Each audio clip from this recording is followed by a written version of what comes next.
اليوم راح نسوي تشيز كيك بس وايد سهلة. راح تحتاجون بسكوت وزبدة لوتس وقالب زبدة صغير وجبنة كيري. أول شي طحنت البسكوت العادي اللي هو الدايجستيف أو أي نوع تحبونه، وبعدين طحنت عليه بسكوت اللوتس وخلطهم مع بعض وخليتهم. الحين قاعد نضرب أول ما قوامها يكثف بس وقفوا عليها عشان يطلع شكلها كذي. إذا كملتوا راح تبدأ تنفصل وتصير زبدة.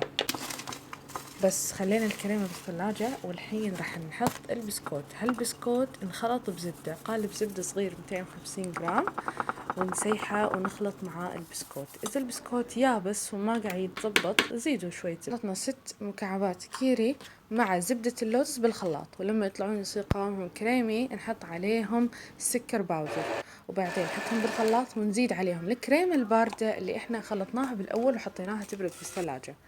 وبعد ما البسكوت قعد حوالي نص ساعة بالثلاجة أو بالفريزر عشان يتماسك معاكم بسرعة، طلعونه وحطوا عليه قوام الكريمة الاثنين وزينوها باللوتس من فوق.